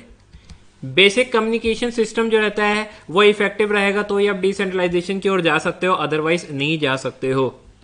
मतलब मैं ऐसा नहीं बोल सकता कि ऑर्गेनाइजेशन में कम्युनिकेशन सिस्टम अच्छा नहीं है फिर भी पावर डिसेंट्रलाइज कर दो। अरे वो तो बेसिक रिक्वायरमेंट है, डिसेंट्रलाइजेशन करना है तो आपको कोऑर्डिनेशन की ज़्यादा रिक्वायर्ड है, तो वहाँ पे कम्युनिकेशन ज़्यादा बेहतर होना चाहिए। और ऑलरेडी जब ज़्यादा बेहतर कम्युनिकेशन सिस्टम नहीं है तो कोई मतलब नहीं है पावर को डिसेंट्रलाइज करने का। नेक्स्ट पॉइंट है प्लानिंग एंड कंट्रोल प्रोसीजर। जिस ऑर्गेनाइजेशन में कंट्रोल काफ़ी तगड़ा है तो फिर वो डिसेंट्रलाइजेशन की ओर जा सकता है। जहाँ पे प्लानिंग ऑलरेडी की हुई है, ऑब्जेक्टिव्स एंड पॉलिसीज जो है वो काफ़ी ज़्यादा क्लियर है, तो सुपीरियर को फिर छोड़ देना चाहिए सारे काम सबऑर्डिनेट को, और सबऑर्डिनेट के ही डिसीजन को मानना चाहिए, उनको इंडिपेंडेंट छोड़ देना चाहिए। हाँ, फिर वो जहाँ पे गड़बड़ करेंगे वहाँ पे टॉप लेवल मैनेजमेंट को आके ज़रूर उनको सुधारने का है। तो डिसेंट्रलाइजेशन तभी सक्सेसफुल हो पाता है जहाँ पे already sound system of control मौजूद हो। अगर कंट्रोल मौजूद नहीं है, बेटर प्लानिंग मौजूद नहीं है, तो वहां पे डिसेंट्रलाइज नहीं कर सकते। अगेन ये भी एक बेसिक पॉइंट हो गया, ये बेस है। Better planning, better control procedure, better communication system यदि एग्जिस्ट करता है तो decentralisation would be a good option, otherwise it will be not a good option. Next point है complexities of the situation. Situation जितनी ज़्यादा complex होगी, business की condition जितनी ज़्यादा अनसर्टेन होगी, यानी कि कुछ भी श्योर नहीं कह सकते अपन, हाई डिग्री ऑफ फ्रीडम वहाँ पे देना बहुत ज़्यादा मुश्किल हो जाएगा। और अगर ऐसा लग रहा है कि बिजनेस की कंडीशन काफ़ी ज़्यादा स्टेबल है, सिचुएशन काफ़ी ईजी है, क्रिटिकल सिचुएशन नहीं आती है, बिजनेस कंडीशन जो है वो काफ़ी ज़्यादा सर्टेन है, वहाँ पर डिसेंट्रलाइज कर सकते हो। पर जहाँ पर बिजनेस कंडीशन जो है वो अनसर्टेन है, पता नहीं कल क्या होगा, कैसा होगा, मार्केट कैसे रिएक्ट करेगा, तो वहाँ पर तो आप डिसेंट्रलाइजेशन ना ही करें। तो ये सारे फैक्टरों का अगर आपको ध्यान रखना है, ये सारे फैक्टरों का ध्यान रखने के बाद आप डिसाइड कर सकते हैं कि ऑर्गेनाइजेशन में डिसेंट्रलाइजेशन करना चाहिए या नहीं करना चाहिए, और करना चाहिए तो किस हद तक करना चाहिए जिससे ऑर्गेनाइजेशन को सबसे ज़्यादा फायदा मिले, प्रॉफिट मिले। ऑर्गेनाइजेशन का गोल अचीव करना ही सबसे मेन उद्देश्य होना चाहिए, चाहे वो सुपीरियर हो, चाहे सबऑर्डिनेट हो, चाहे टॉप लेवल मैनेजमेंट हो, चाहे मिडिल लेवल हो, चाहे लोअर लेवल मैनेजमेंट हो। सो अब स्टार्ट करते हैं अपना नया टॉपिक, पर्पस ऑफ सेंट्रलाइजेशन। भाई सेंट्रलाइजेशन करना यानी कि पावर फ्यू हैंड्स में रखना, यानी कि टॉप लेवल मैनेजमेंट ही जो है वो सारे जो है अपने हाथ में पावर रखेंगे, वही सारे डिसीजन मेकिंग करेंगे और बाकी सबको उनको फॉलो करना है। तो उसका पर्पस क्या होता है, क्यों पावर हाथ में अपने रखते हैं टॉप लेवल मैनेजमेंट? तो सबसे पहला पॉइंट है टू फैसिलिटेट पर्सनल लीडरशिप। अब आपको जानते हो कि जब आपकी फर्म स्टार्ट होती है, अर्ली स्टेज रहती है किसी भी एंटरप्राइज का, तो अर्ली स्टेजेस में एंटरप्राइज एकदम न्यू है और आपने अपने आइडिया से स्टार्ट किया है, तो सक्सेस डिपेंड करेगी कि आप कैसी पर्सनल लीडरशिप करते हैं, कैसा टैलेंटेड लीडर है आपका। जैसा टैलेंटेड लीडर रहेगा, जितना स्किल्स वो अपनाएगा, जितना डायनेमिक वो होगा, उतना ज़्यादा सक्सेस होने के चांसेस रहेंगे। तो इनिशियली तो आपके पास ही आइडिया था, इसलिए अपने आइडिया पे भरोसा करके आपने अपनी फर्म खोली है, तो सिर्फ आप ही उसको बेहतर तरीके से चला सकते हो। तो इनिशियली जब स्मॉल फर्म्स रहती है तो वो सक्सेस तभी हो पाएगी जब पर्सनल लीडरशिप आप करोगे, यानी कि पावर अपने हाथ में रखते हो तो। और पर्सनल लीडरशिप से क्या होता है, क्विक डिसीजन मेकिंग भी होती है, आप क्रिएटिव आइडियाज भी यूज कर सकते हो, इमेजिनेटिव एक्शन भी लिया जा सकता है। तो ये सारी चीज तभी पॉसिबल हो पाती है जब पावर कुछ के हाथ में ही हो। नेक्स्ट पॉइंट है टू प्रोवाइड इंटीग्रेशन। अब कोई भी एंटरप्राइज को सुपर हिट करने के लिए जरूरी रहता है कोऑर्डिनेशन और बेहतर कम्युनिकेशन, और कोऑर्डिनेशन, कम्युनिकेशन और बेहतर कंट्रोल तभी पॉसिबल हो पाएगा जब सेंट्रलाइज्ड डायरेक्शन होगा। जितना ज़्यादा सेंट्रलाइज्ड डायरेक्शन होता है, जितना ज़्यादा सेंट्रलाइज्ड ऑर्गेनाइजेशन होता है, उतना ज़्यादा इंटीग्रेशन देखने को मिलता है। सेंट्रलाइज्ड डायग्रेशन एक इफेक्टिव मीन्स होता है यूनिफिकेशन का and integration of individual efforts का। इंडिविजुअल एफर्ट्स को इंटीग्रेट करना यानी कि उन सबको एकजुट करना, सारे डायरेक्शन को, सारे एफर्ट्स को एकजुट करके एक प्रॉपर डायरेक्शन देना, और वो डायरेक्शन को और कुछ भी नहीं है बल्कि कंपनी की सक्सेस ही है, कंपनी ऑर्गेनाइजेशन के ऑब्जेक्टिव्स को अचीव करना ही है। 10 मैं ऐसा कह सकता हूँ कि सेंट्रलाइजेशन जो है एक बाइंडिंग फोर्स बन जाएगा ऑर्गेनाइजेशन के लिए, और ये प्रोवाइड करता है इंटीग्रेशन, ये प्रोवाइड करता है यूनिफिकेशन, ये प्रोवाइड करता है यूनिटी, एंड जिसके कारण क्या होता है, ऑर्गेनाइजेशन बहुत आराम से सक्सेस अचीव करता है। नाउ नेक्स्ट पॉइंट है to achieve uniformity of action. Now again आपको ये बात पता ही है, जितना ज़्यादा आप पावर बांट दोगे, डिसेंट्रलाइजेशन हो जाएगा, तो हर डिपार्टमेंट और हर मैनेजर अपने अपने प्रोसीजर और पॉलिसीज निकालेगा काम को करने के लिए, और वहां पे यूनिफॉर्मिलिटी यानी एक जैसा एक्शन हर डिपार्टमेंट में देखना मुश्किल हो जाता है। लेकिन जहाँ पे सेंट्रलाइजेशन रहता है वहाँ पे हर डिपार्टमेंट जो रहता है वो एक जैसा काम करता है, क्योंकि वो टॉप लेवल मैनेजमेंट के कहने से उसके प्रोसीजर और उसके पॉलिसीज के अनुसार ही काम करता है, जिसकी वजह से क्या होता है, यूनिफॉर्मिलिटी ऑफ एक्शन होता है। यूनिफॉर्मिलिटी ऑफ एक्शन अपन ऊपर भी पढ़े थे, याद है डिसेंट्रलाइजेशन वाले में, वहाँ पे यूनिफॉर्मिलिटी ऑफ एक्शन नहीं होता है, यहाँ पे होता है। ये चीज़ अपन ने ऑलरेडी पढ़ी हुई है। नाउ नेक्स्ट पॉइंट है टू इंप्रूव एफिशिएंसी। देखो सेंट्रलाइजेशन जहाँ पे होता है वहाँ पे डुप्लीकेशन ऑफ एफर्ट्स नहीं होता है, ओवरलैपिंग ऑफ एक्टिविटीज नहीं होता है। डुप्लीकेशन ऑफ वर्क क्या है, एक ही काम को बार बार किया जा रहा है, तो उससे क्या होता है, लेबर आवर वेस्ट हो जाता है। और जहाँ पे सेंट्रलाइजेशन होता है वहाँ पे कंट्रोल भी काफी ज्यादा इफेक्टिव होता है, जिसके कारण क्या होगा, मिनिमम वेस्टेज में मैक्सिमम आउटपुट प्रोड्यूस किया जाएगा, यानी कि एफिशिएंसी इंक्रीज होती है। मिनिमम से मिनिमम इनपुट पे मैक्सिमम आउटपुट क्रिएट करना, मिनिमम वेस्टेज में मैक्सिमम आउटपुट को क्रिएट करना किसी भी ऑर्गेनाइजेशन में तभी पॉसिबल हो पाता है वहां पे जब सेंट्रलाइजेशन हो, और इस वजह से मिनिमम कॉस्ट में ज्यादा से ज्यादा काम हो जाते हैं। और शुरुआत में जब ऑर्गेनाइजेशन नहीं रहती है वहां पे आपको कॉस्ट सेविंग करनी ही पड़ेगी, कम से कम कॉस्ट में ज्यादा से ज्यादा आउटपुट क्रिएट करना पड़ेगा, तो ही आप जो है मार्केट के कंपटीशन को सर्वाइव कर सकते हो, मार्केट में ठीक तरीके से अपने आप को पेश कर सकते हो। 10 एफिशिएंसी को इंक्रीज करना है तो सेंट्रलाइजेशन जो है एक काफी अच्छा उपाय है। तो इसी के साथ ये वाला पॉइंट भी हमारे होता है खत्म। सो पर्पस ऑफ सेंट्रलाइजेशन एक बार फिर से देख लेते हैं, टू फैसिलिटेट पर्सनल लीडरशिप। शुरुआत में ऑर्गेनाइजेशन न्यू है, पर्सनल लीडरशिप से ही सुपर हिट कर सकते हो। आपके आइडिया पे आप ही को भरोसा है और किसी को भरोसा नहीं है, और आप ही को पता है कि किस प्रकार से इस आइडिया को जनरेट करना है प्रॉफिट कमाने के लिए। सेकेंड है to provide integration. Uniformity of action तभी आएगा, unification, unity, integration of individual effort centralization से काफी आसानी से आ जाता है। तो इसी के साथ सेकेंड और थर्ड पॉइंट दोनों कवर हो गए। एंड फाइनली कंट्रोल बहुत तगड़ा तभी हो पाता है जब सेंट्रलाइजेशन होता है। आपने देखा है डिसेंट्रलाइजेशन में कंट्रोल भी बढ़ जाता है, कोऑर्डिनेशन भी कम हो पाता है, जिसके कारण से एफिशिएंसी भी ऑर्गेनाइजेशन में कम होती है। लेकिन लार्ज ऑर्गेनाइजेशन हो तो वो प्रैक्टिकली पॉसिबल होता है, क्योंकि लार्ज ऑर्गेनाइजेशन में एक ही टॉप लेवल मैनेजमेंट क्या क्या चीजें संभालेगा। बट स्मॉल ऑर्गेनाइजेशन के लिए तो बेहतर यही है कि आप जो है सेंट्रलाइज्ड पावर रखें। सो आज अपन पढ़ते हैं स्पैन ऑफ मैनेजमेंट। बहुत अच्छा कॉन्सेप्ट है, बहुत ही यूनिक कॉन्सेप्ट है। सिर्फ इसका ऊपर ऊपर डेफिनेशन आपने आज तक समझा होगा, लेकिन इसका क्लियर कट मीनिंग आपने नहीं समझा होगा न्यूमेरिकल फॉर्मूले के साथ। जो अब अपन पढ़ने वाले हैं इसमें बहुत सारी चीज़ें अपन लिखेंगे, तो वैसे ही सेम आप भी उतार लेना एग्जाम्पल को। कुछ मिस्टेक भी है बुक में, उसको भी अपन सुधार लेंगे। तो क्या है स्पैन ऑफ मैनेजमेंट? सबसे पहले बता दूं, स्पैन ऑफ मैनेजमेंट का दूसरा नाम है स्पैन ऑफ कंट्रोल, या स्पैन ऑफ सुपरविजन, या स्पैन ऑफ अथॉरिटी, या स्पैन ऑफ रिस्पॉन्सिबिलिटी भी बोलते हैं। स्पैन ऑफ रिस्पॉन्सिबिलिटी आप ऐड कर सकते हो। तो ये तीन इसके अलग अलग नाम होते हैं। स्पैन ऑफ मैनेजमेंट और कुछ भी नहीं है कि एक सुपरवाइजर कितने नंबर ऑफ सबऑर्डिनेट को हैंडल कर सकता है, टैकल कर सकता है, उसी को स्पैन ऑफ मैनेजमेंट बोलते हैं। It represent the numerical limit of subordinate to be supervised and control by a single supervisor. यानी एक सिंगल सुपरवाइजर या एक सुपीरियर जो है वो कितने सबऑर्डिनेट को मैनेज कर सकता है, इसको अपन देखते हैं स्पैन ऑफ मैनेजमेंट के अंदर। तो आइए इसको प्रोपाउंड किया था ग्राइकोनस ने। ग्राइकोनस एक फ्रेंच मैनेजमेंट कंसल्टेंट है जिसने सुपीरियर सबऑर्डिनेट रिलेशनशिप में काम किया और उसने एक मैथमेटिकल फॉर्मूला निकाला। मैथमेटिकल फॉर्मूले की वजह से अपन कैलकुलेट कर सकते हैं कि एक पर्सन को कितने रिलेशनशिप हैंडल करने पड़ेंगे, एक सुपरवाइजर को कितना सबऑर्डिनेट को हैंडल करना पड़ेगा। इसके लिए इसने निकाले हैं नंबर ऑफ डायरेक्ट रिलेशनशिप कितने मेंटेन करने पड़ेंगे एक सुपरवाइजर को, नंबर ऑफ क्रॉस रिलेशनशिप कितना मेंटेन करना पड़ेगा, नंबर ऑफ ग्रुप रिलेशनशिप कितना मेंटेन करना पड़ेगा, and total number of relationship कितना मेंटेन करना पड़ता है किसी भी एक सुपरवाइजर को। तो एक एग्जांपल से इसको समझेंगे, विदाउट एग्जांपल आप इस बात को नहीं समझ पाओगे। तो हमें ये समझना है कि एक सुपरवाइजर कितने सबऑर्डिनेट को हैंडल कर सकता है और आखिर कितने रिलेशन उसको निभाने पड़ते हैं। हमारे एग्जाम्पल के हिसाब से ये है सुपीरियर जिसको मैंने मैनेजर लिखा है, डेट इज एम लिख दिया है, और ये है इसके नीचे 3 सबऑर्डिनेट। हमारे एग्जांपल के हिसाब से 3 सबऑर्डिनेट है, 2 3 4 5 6 जितना भी आप रख सकते हो। नंबर ऑफ रिलेशनशिप चेंज होते जाएगा। तो अभी एग्जांपल में मान लेते हैं कि इसके अंदर कितने सबऑर्डिनेट है, तो 3 सबऑर्डिनेट है।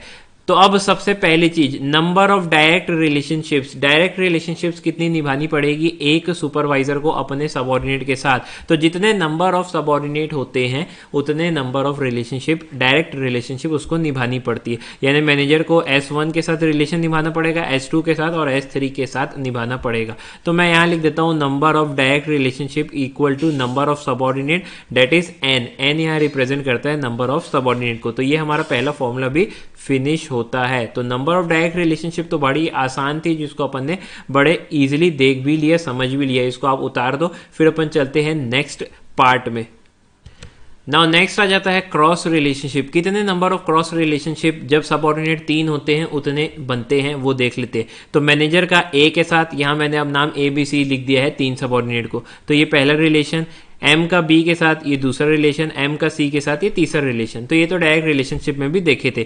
क्रॉस रिलेशनशिप में ये चीज ऐड होगी, A का B के साथ तो ये चौथा रिलेशन हो गया, B का C के साथ तो ये 5वां रिलेशन हो गया, और C का A के साथ तो ये 6वां रिलेशन हो गया। तो नंबर ऑफ क्रॉस रिलेशनशिप जब n इक्वल टू 3 है तो कितना हो गया है, 6 हो गया है। और इसी के लिए फॉर्मूला भी दिया हुआ है बुक में, n-1। तो अपन देख लेते हैं, n हमारा 3 है, n-1 that is 3-1 equal to 3 into 2 equal to 6। तो ये 6 आ गया। और किस प्रकार से आया ये एग्जांपल में अपन ने समझ लिया। तो इतने नंबर ऑफ क्रॉस रिलेशनशिप बनते हैं, तो इतना हैंडल करना पड़ेगा किसी भी सुपरवाइजर को अपने सबऑर्डिनेट के लिए, अपने ऑर्गेनाइजेशन के लिए। तो यदि 3 सबऑर्डिनेट रखते हैं तो डायरेक्ट रिलेशनशिप 3 निभानी पड़ेगी और क्रॉस रिलेशनशिप टोटल 6 निभानी पड़ेगी। नाउ यदि सबऑर्डिनेट 3 हैंडल कर रहा है कोई भी सुपरवाइजर, तो उसको कितने number of group relationship handle करना पड़ेगा, इस बात को समझते हैं। ये सेम एग्जांपल है, एक मैनेजर है और ABC इसके सबऑर्डिनेट है। ग्रुप रिलेशनशिप देखना है तो A, B एंड C ये ग्रुप हो सकता है, A एंड B AB ये ग्रुप हो सकता है, B एंड C BC ये ग्रुप हो सकता है, A एंड C ये भी एक ग्रुप हो सकता है। देन BAC पहली बार में B आएगा, फिर A आएगा, फिर C आएगा, ऐसा भी घुमा सकते हैं। यदि पहला पर्सन चेंज होता है तो भी जो आइटम है, जो ग्रुप है वो चेंज हो जाएगा। तो ये BAC हो गया। और क्या हो सकता है, BA हो सकता है, CB हो सकता है, CA हो सकता है। देन है CAB। इतने ही बस ग्रुप रिलेशनशिप बन सकते हैं यदि सबऑर्डिनेट कितने हो, 3 हो। तो आपने देखा ये 4 और ये 1, total number of group relationship जो बन सकता है वो है 9। इसलिए फॉर्मूला क्या दिया हुआ है, n to the power n-1 तो इस प्रकार से इसको लिख देना। बुक में ये जो फॉर्मूला है वो गलत दिया हुआ है, तो ये n-1 जो है ये पावर में है, ये चीज़ नहीं दी हुई है, बुक में गलत दी हुई है। तो अगर इसको मैं लिखता हूँ ऐसे, तो ये 3 2 और पावर लिखे 3-1 और इधर लिख रहा हूँ मैं -1। तो अगर इसको मैं सॉल्व करता हूँ तो मुझे मिलेगा, यहाँ पे मिलेगा 3, यहाँ मिलेगा 2 टू द पावर 2 -1, और यहाँ लिख रहा हूँ मैं 3 2 टू द पावर 2, तो ये आ गया 4 -1 that is 3 into 3 equal to 9। तो ये 9 मैंने फॉर्मूले से निकाला, और जबकि मैंने यहाँ पे आपको प्रूफ करके दिखा दिया कि कैसे ग्रुप रिलेशनशिप बनेगी। तो इतने नंबर ऑफ ग्रुप रिलेशनशिप भी हैंडल करनी पड़ती है एक सुपरवाइजर को। तो हम लोग ये सब कर क्यों रहे हैं, हम लोग स्पैन ऑफ मैनेजमेंट इसीलिए चेक कर रहे हैं कि एक सुपरवाइजर जो है उसको कितने रिलेशनशिप जो है हैंडल करने पड़ेंगे, और उससे ये समझ में आएगा कि कितना वो इफेक्टिव सुपरविजन कर सकता है किसी भी ऑर्गेनाइजेशन में। यदि वो इतना इफेक्टिव नहीं रहा तो वो स्पैन ऑफ मैनेजमेंट छोटा रखेगा, यदि वो ज्यादा इफेक्टिव रहा तो स्पैन ऑफ मैनेजमेंट बड़ा रखेगा। यानी जितने ज्यादा एन होंगे, जितने ज्यादा सबऑर्डिनेट होंगे, उतने ज्यादा रिलेशनशिप एक किसी सुपरवाइजर को हैंडल करने पढ़ते हैं। तो ये हो गया ग्रुप रिलेशनशिप। अगेन मैं बोल रहा हूँ n-1 जो ये पावर में है, बुक में गलत दिया हुआ है तो उसको सुधार लेना। तो ये खत्म हो गया हमारा ग्रुप रिलेशनशिप। तो ऐसे अगर देखें अपन तो टोटल नंबर ऑफ रिलेशनशिप कितने हैंडल करने पड़ेंगे, टोटल नंबर ऑफ रिलेशनशिप जब n इक्वल टू 3 है, n इक्वल टू जब 3 है, 2 होगा तो अलग आएगा, 1 होगा तो अलग आएगा, 4 होगा तो अलग होगा, 5 होगा तो अलग होगा, सारी चीज़ें चेंज हो जाती है। तो टोटल नंबर ऑफ रिलेशनशिप कितने हैंडल करने पड़ेंगे, तो पहले अपन ने देखा था 3, डायरेक्ट रिलेशन में अपन ने 3 देखा था, फिर देखा था क्रॉस रिलेशनशिप में, क्रॉस रिलेशनशिप में हमारा 6 आया था, लेकिन ये 6 में ये वाला 3 शामिल था। अगर आप देखोगे m का a के साथ, m का b के साथ, m का c के साथ वो वाले शामिल थे, तो उसको वो 3 को हमको हटा देना चाहिए। तो यहाँ मैं -3 कर देता हूँ and then number of group relationship that is 9। तो अगर इसको कैलकुलेट किया जाए तो 3 + 9 इक्वल टू 15, इतने number of total relationship handle करने पड़ेंगे जब n इक्वल टू 3 है। n इक्वल टू 4 होगा तो और ज़्यादा हो जाएगा, n इक्वल टू 5 होगा तो और ज़्यादा हो जाएगा। तो जितना सुपरवाइजर हैंडल कर सकता है उतने ही सबऑर्डिनेट वो अपने अंदर रखेगा। इसका भी फॉर्मूला दिया हुआ है बुक में, और इसका फॉर्मूला क्या दिया हुआ है, n/n डिवाइडेड बाय 2 + n-1, ये फॉर्मूला दिया हुआ है। तो ये हमारा 3, 2 × 3 divide by 2 plus 3 - 1 that is 2, तो ये आ गया 3, ये 6 डिवाइड बाई 2 तो ये होगा 3, 3 + 2 डेट इज होगा 5, तो यहाँ लिखे 3 × 5 इक्वल टू 15। तो ये 15 कैसे हुआ ये मैं आपको यहाँ प्रूफ करके दिखाया, और ये आप लोगों की बुक में फॉर्मूला लिखा भी हुआ है। तो इसी के साथ हमारा जो स्पैन ऑफ मैनेजमेंट है ये होता है खत्म। अगेन मैं आपको एक्सप्लेन कर देता हूँ। स्पैन ऑफ मैनेजमेंट का मतलब होता है कि एक सुपरवाइजर कितने सबऑर्डिनेट अपने अंदर हैंडल कर सकता है, और कितने सबऑर्डिनेट वो हैंडल कर सकता है उसके लिए आपको ये निकालना पड़ेगा कि कितने सबऑर्डिनेट रखने से कितने ज़्यादा रिलेशनशिप उसको हैंडल करना पड़ेगा, टैकल करना पड़ेगा। तो अगर नंबर ऑफ डायरेक्ट रिलेशनशिप देखें तो जितने सबऑर्डिनेट उतने number of direct relationship handle करने पड़ेंगे। नंबर ऑफ क्रॉस रिलेशनशिप के लिए अलग फॉर्मूला है, and number of group relationship के लिए अलग फॉर्मूला है, and then total number of relationship आ जाता है, उसका भी अलग फॉर्मूला है। तीनों को अपन ने एक एक करके प्रूफ किया है, नंबर ऑफ क्रॉस रिलेशनशिप हो या ग्रुप रिलेशनशिप हो या फिर टोटल नंबर ऑफ रिलेशनशिप हो। तो स्पैन ऑफ मैनेजमेंट और कुछ नहीं बताता है, बस इतना बताता है कि एक सुपरवाइजर को कितने रिलेशनशिप हैंडल करने पड़ेंगे उसके सबऑर्डिनेट के नंबर के हिसाब से। तो अब आपको चुनना है कि आप कितना हैंडल कर सकते हो, एक मैनेजर कितना हैंडल कर सकते हैं रिलेशन को, उसके हिसाब से आप सबऑर्डिनेट रखें। अगेन मैं बोल रहा हूँ सबऑर्डिनेट ज़्यादा रखोगे तो नंबर ऑफ रिलेशनशिप ज़्यादा हैंडल करने पड़ेंगे सुपरवाइजर को, और नंबर ऑफ सबऑर्डिनेट कम रखोगे तो कम रिलेशनशिप हैंडल करना पड़ेगा। तो ये कंप्लीटली सुपरवाइजर के ऊपर होता है कि उसकी कैपेबिलिटी और उसकी एबिलिटी क्या है। तो ये लिखा हुआ है number of direct relationship equal to n यहाँ पे रिप्रेजेंट करते हैं नंबर ऑफ सबऑर्डिनेट को। नंबर ऑफ क्रॉस रिलेशनशिप का फॉर्मूला है n-1, number of group relationship का फॉर्मूला है n, और ये देखो गलत दिए 2n-1 ऐसे दे दिए, जबकि 2 to the power n-1 था, फिर देन यहाँ पे -1 होगा, तो ये सुधार लेना। देन आता है टोटल नंबर ऑफ रिलेशनशिप, ये इसका फॉर्मूला है n/2n डिवाइड बाई 2 + n-1। तो इस प्रकार से आप स्पैन ऑफ मैनेजमेंट निकाल सकते हैं। इसको ग्रेकुनस ने बताया था, ये फ्रेंच मैनेजमेंट कंसल्टेंट है, तो एमसीक्यू के पॉइंट ऑफ व्यू से ये बात पूछ सकती है।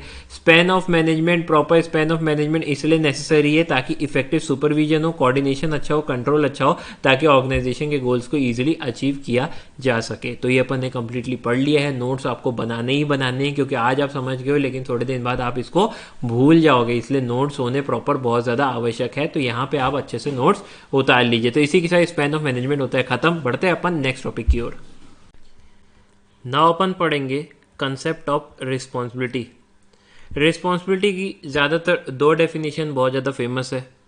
कुछ राइटर लिखते हैं कि इसे ड्यूटी या फिर टास्क जो असाइन किया जाता है सबऑर्डिनेट को, उसकी ऑर्गेनाइजेशन में पोजीशन की वजह से बाय द सुपीरियर, उसे अपन रिस्पॉन्सिबिलिटी कहते हैं। यानी ड्यूटी या फिर टास्क जो सबऑर्डिनेट को दिया गया है उसकी ऑर्गेनाइजेशन में पोजीशन को मद्देनजर रखते हुए उसकी पोजीशन की वजह से उसे अपन रिस्पॉन्सिबिलिटी कहते हैं। दूसरी डेफिनेशन ये कहती है कि ऑब्लिगेशन, डेट इज रिस्पॉन्सिबिलिटी जो है और कुछ नहीं बल्कि एक ऑब्लिगेशन है, दायित्व है इंडिविजुअल का कि उसे ड्यूटी परफॉर्म करनी है जो कि उसे असाइन की गई है। और जनरल मीनिंग भी रिस्पॉन्सिबिलिटी का यही है कि दायित्व, एक काम को, एक ड्यूटी को, एक टास्क को कंप्लीट करने का जो आपका दायित्व बनता है उसे अपन रिस्पॉन्सिबिलिटी कहते हैं। नाउ अपन देखेंगे कैरेक्टरिस्टिक ऑफ रिस्पॉन्सिबिलिटी। सबसे पहली बात, रिस्पॉन्सिबिलिटी असाइन की जा सकती है ह्यूमन बीइंग को ही, यानी नॉन लिविंग ऑब्जेक्ट है, मशीन है, उसको आप रिस्पॉन्सिबिलिटी असाइन नहीं कर सकते। आप मशीन को देख के नहीं बोल सकते हो सुन भाई मशीन तेरे को आज कम से कम 100 प्रोडक्ट बनाना ही है, ये तेरी रिस्पॉन्सिबिलिटी है। नो, नॉन लिविंग ऑब्जेक्ट्स के साथ आप रिस्पॉन्सिबिलिटी फिक्स नहीं कर सकते हो। रिस्पॉन्सिबिलिटी सिर्फ और सिर्फ ह्यूमन बीइंग को असाइन की जाती है। सेकंड में लिखा हुआ है कि रिस्पॉन्सिबिलिटी जो है वो सुपीरियर और सबऑर्डिनेट के रिलेशनशिप की वजह से अराइज होता है।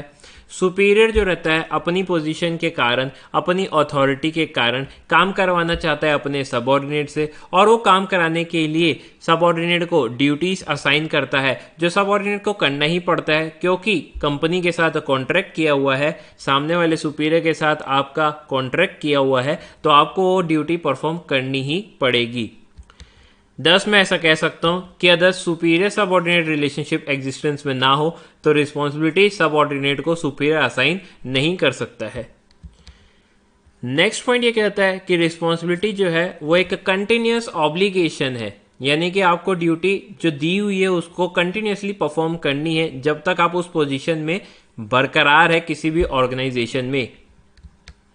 For example, responsibility of management consultant तब तक बनी रहती है कंपनी में जब तक उनकी कंसल्टेंसी असाइनमेंट कंप्लीट नहीं हो जाती है। यानी कंसल्टेंसी असाइनमेंट के लिए यदि मैनेजमेंट कंसल्टेंट को रखा गया है तो उनकी रिस्पॉन्सिबिलिटी तब तक की है जब तक ये असाइनमेंट कंप्लीट नहीं हो जाता है। हाँ, एक बार कंप्लीट हो जाए उसके बाद आपका जो है रिस्पॉन्सिबिलिटी फिनिश हो गया, लेकिन जब तक कंसल्टेंसी असाइनमेंट कंप्लीट नहीं हुआ है तब तक एक मैनेजमेंट कंसल्टेंट को ये दायित्व है कि वो कंटिन्यूअसली अपनी ही एडवाइजेस जो है वो कंपनी को देता रहे। थस मैं कह सकता हूँ कि रिस्पॉन्सिबिलिटी जो है एक कंटिन्यूअस ऑब्लिगेशन है, यानी निरंतरता के साथ आपको अपना दायित्व निभाना पड़ता है किसी भी ऑर्गेनाइजेशन में जब तक कोई काम, पर्टिकुलर काम फिनिश नहीं हो जाता है। और जैसे ही आपको पता है काम फिनिश हो जाता है तो आपको नेक्स्ट काम मिल जाता है एंड देन नेक्स्ट रिस्पॉन्सिबिलिटी आ जाती है, एंड ये सर्कल जो है वो चलता ही रहता है।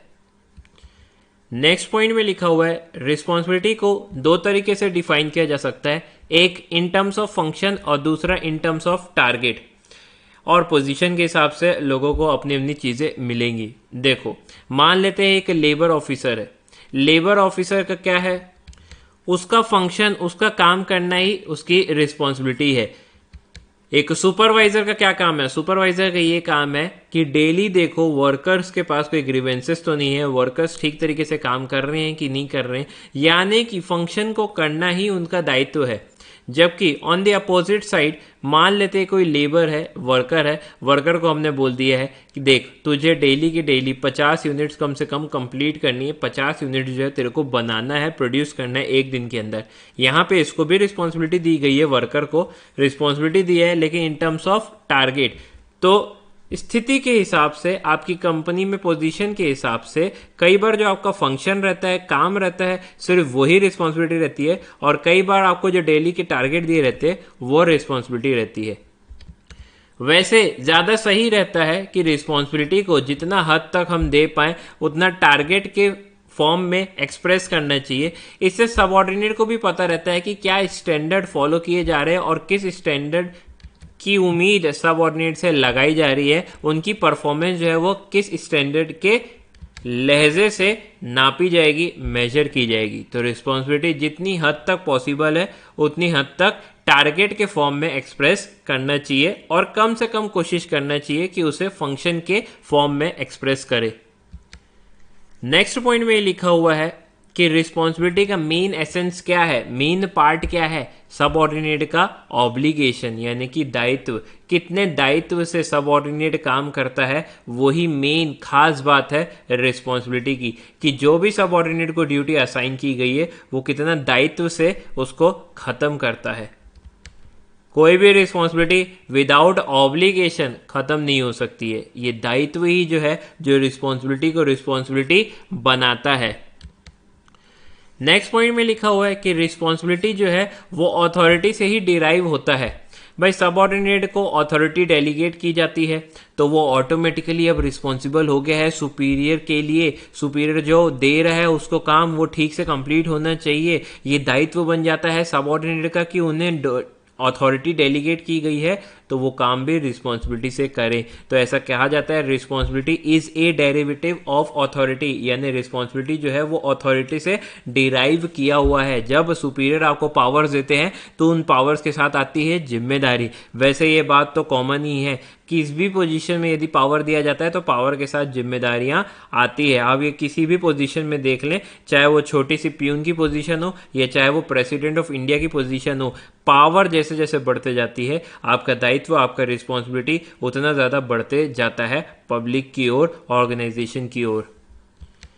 नेक्स्ट पॉइंट जो कि अपन पहले भी ऑलरेडी डिस्कस कर चुके हैं, रिस्पॉन्सिबिलिटी इज एब्सोल्यूट, यानी कि रिस्पॉन्सिबिलिटी कभी भी 100% डेलीगेट नहीं की जा सकती है। मान लेते हैं कि एक सुपीरियर ने सबऑर्डिनेट को कोई काम करने दे दिए और सबऑर्डिनेट की वो रिस्पॉन्सिबिलिटी है कि वो काम खत्म हो, लेकिन कंपनी के पॉइंट ऑफ व्यू से, सीईओ के पॉइंट ऑफ व्यू से यदि वो काम अच्छा होगा या बुरा होगा उसके लिए सुपीरियर जो है वो रिस्पॉन्सिबल रहेगा, सबऑर्डिनेट नहीं। सबऑर्डिनेट तो केवल सुपीरियर के लिए रिस्पॉन्सिबल रहता है, लेकिन सुपीरियर जो रहता है वो ओवरऑल कंपनी के परफॉर्मेंस के लिए रिस्पॉन्सिबल रहेगा, यानी कि आप 100% रिस्पॉन्सिबिलिटी कभी भी डेलीगेट नहीं कर सकते हो।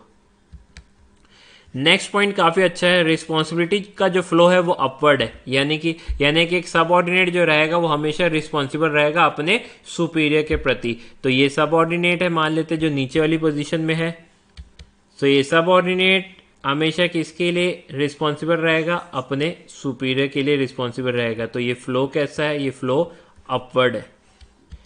लास्ट पॉइंट में लिखा हुआ है जिस पर्सन को रिस्पॉन्सिबिलिटी दी जाती है, जो रिस्पॉन्सिबिलिटी एक्सेप्ट करता है वही अकाउंटेबल रहता है उसकी परफॉर्मेंस के लिए, यानी उसकी जवाबदेही के लिए।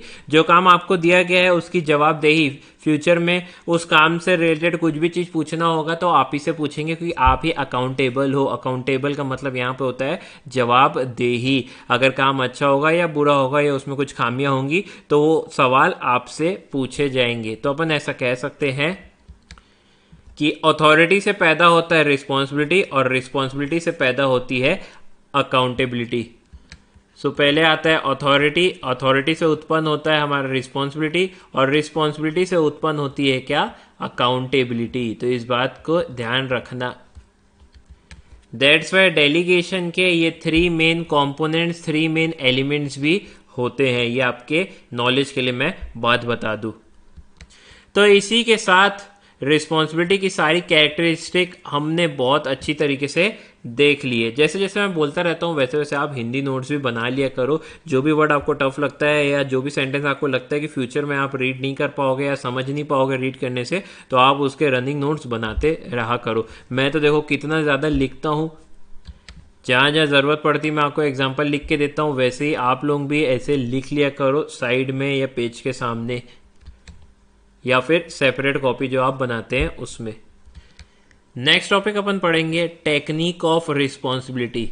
मैनेजमेंट अलग अलग टेक्निक का इस्तेमाल किया जाता है जिससे रिस्पॉन्सिबिलिटी जो है ठीक तरीके से डिफाइन किया जा सके, ताकि बहुत आराम से इंडिविजुअल्स को, सबऑर्डिनेट को उनकी रिस्पॉन्सिबिलिटी, उनके काम, उनकी ड्यूटी को असाइन किया जा सके।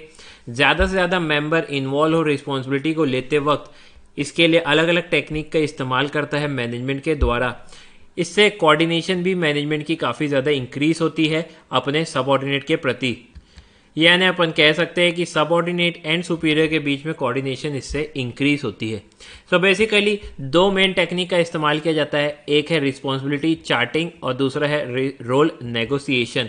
ये 2 रिस्पॉन्सिबिलिटी को देने की अलग अलग टेक्निक है जिससे जिम्मेदारियों के साथ इंडिविजुअल या सबऑर्डिनेट अपनी रिस्पॉन्सिबिलिटी को निभाए भी, अपनाए भी।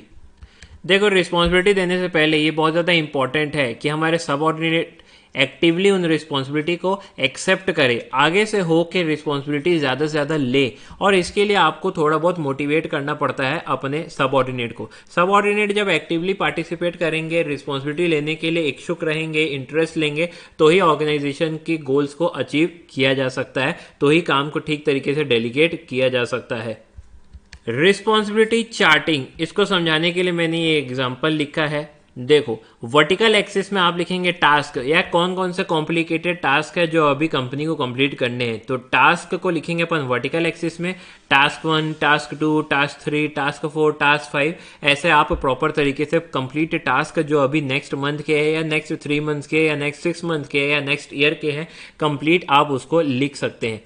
देन आप कॉलम में क्या करेंगे, नेक्स्ट कॉलम में पर्सन लिखेंगे, यानी कि वो टास्क कौन कंप्लीट करने वाला है, और फिर एक एक करके उसके नाम, जैसे टास्क 1 को राहुल प्लस सुरेश करेंगे और किस टाइम तक करेंगे वो भी आप लिख सकते हैं। टास्क 3 को विनोद के द्वारा किया जाएगा। इसे कहते हैं रिस्पॉन्सिबिलिटी चार्टिंग करना। यहाँ लिखा हुआ है रिस्पॉन्सिबिलिटी चार्ट एक अच्छा तरीका है समराइज करने का relationship between task and actor, यानी कि कौन से टास्क कंपनी में करने हैं, और एक्टर यानी कि उन टास्क को कौन करने वाला है। चार्ट में लिखे जाती है वो सारी एक्टिविटीज जो काफ़ी ज़्यादा कॉम्प्लिकेटेड है और जिस पे डिसीजन लेना है अभी कंपनी को, और इंडिविजुअल्स के नाम लिखे जाते हैं जो रिस्पॉन्सिबल रहेगा हर टास्क को करने के पीछे। यहाँ वर्टिकल एक्सिस में हम टास्क लिखेंगे और हॉरिजॉन्टल एक्सिस में हम एक्टर्स लिखेंगे, यानी कि वो टास्क कौन करने वाला है उसके बारे में लिखेंगे। 4 रोल्स आर इम्पॉर्टेंट, 4 रोल इसमें इंपॉर्टेंट रहेंगे। क्या क्या है? The individual is responsible for the activity, जो भी इंडिविजुअल टास्क को लेता है वो उसके लिए कंप्लीटली रिस्पॉन्सिबल रहेगा। The individual must approve the activity, किसी को भी कोई भी रिस्पॉन्सिबिलिटी थोपी नहीं जाएगी, फोर्स नहीं की जाएगी, वो खुद से अप्रूव करना चाहिए कि हाँ ये एक्टिविटी, ये डिसीजन जो है ये खुद से मैं लेना चाहता हूँ। The individual must be consulted before completing the activity और मेकिंग द डिसीजन, इंडिविजुअल से आप कंसल्टेंसी करेंगे कोई भी एक्टिविटी को कंप्लीट करने से पहले या कोई भी डिसीजन लेने से पहले, यानी जो टास्क करने वाला है उसकी कंप्लीट सहमति लगेगी और कंसल्टेंसी लगेगी। The individual has to be informed about the activity और द डिसीजन। एंड फाइनली यही बात को बस घुमा के लिखा हुआ है कि जिसको आप टास्क दे रहे हो वो कंप्लीट रिस्पॉन्सिबिलिटी रहे, वो उस एक्टिविटी के लिए अप्रूव करे, वो अपनी कंसल्टेंसी प्रोवाइड करे, वो उस टास्क को कैसे कंप्लीट किया जाएगा, और वो कंप्लीट इंफॉर्मेशन प्रोवाइड करे उस टास्क और एक्टिविटी से रिलेटेड।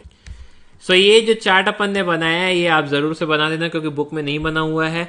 वर्टिकल एक्सिस में आप लिखेंगे टास्क, जो भी टास्क आपको करवाने हैं, एंड हॉरिजॉन्टल एक्सिस में आप लिखेंगे पर्सन का नाम, ये टास्क कौन करने वाला है, या टीम करने वाली है, इकलौता पर्सन करने वाला है, इसके बारे में आप लिखेंगे। जैसे टास्क 2 मान लेते हैं कंपनी में है कोई रमेश, वो बोल रहा है ये टास्क 2 मैं कंप्लीट करूंगा, तो उसका नाम उसके सामने लिख देंगे, प्लस उससे पूछ लेंगे कि भाई तू कब तक ये काम कंप्लीट कर पाएगा, वो एक एस्टिमेटेड डेट बताएगा, उस डेट को भी आपको वहां पे लिखना है।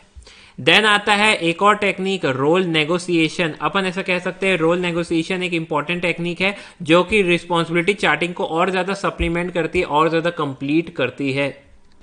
यहाँ ये बात लिखी हुई है, रोल नेगोशिएशन एक इंपॉर्टेंट टेक्निक है जो सप्लीमेंट करता है यूज ऑफ रिस्पॉन्सिबिलिटी चार्टिंग को, और अगर रोल नेगोशिएशन का काफी अच्छे से इस्तेमाल किया जाए तो ये क्लियर डिफाइन कर सकता है किसी भी टास्क को और किसको वो रिस्पॉन्सिबिलिटी एसोसिएट की गई है उस चीज को बहुत बेहतर तरीके से शो कर सकता है role negotiation.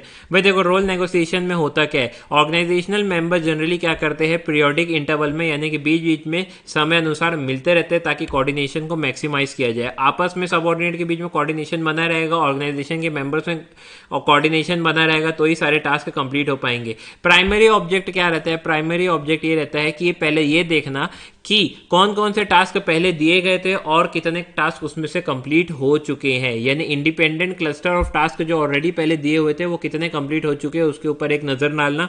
And then second objective ये रहता है कि अब जो टास्क बचे हुए हैं उसको री अलॉट करना, यानी पहले अगर किसी को अलॉट किया गया है तो दैट्स ओके अगर वो अच्छे से कर पा रहे हैं, और अगर वो अच्छे से नहीं कर पा रहे तो री अलॉट करना टास्क को इंडिविजुअल के वर्क प्रेफरेंस को मद्देनजर रखते हुए, इंडिविजुअल के इंटरेस्ट को मद्देनजर रखते हुए। कई बार होता है कि अपन टास्क दे देते हैं किसी भी इंडिविजुअल को और फिर बाद में पता चलता है कि उस टास्क में वो पर्सन ज्यादा अच्छा नहीं है, कोई सेकंड पर्सन है जो ज्यादा अच्छा है, तो कोई बात नहीं, ऐसे पीरियोडिक इंटरवल्स हम लोग करते रहेंगे, पीरियोडिक इंटरवल्स में अपन ऐसी मीटिंग रखते रहेंगे ताकि कोऑर्डिनेशन बना रहे, एक दूसरे को टास्क जो है वापस से री अलॉट किए जाएंगे।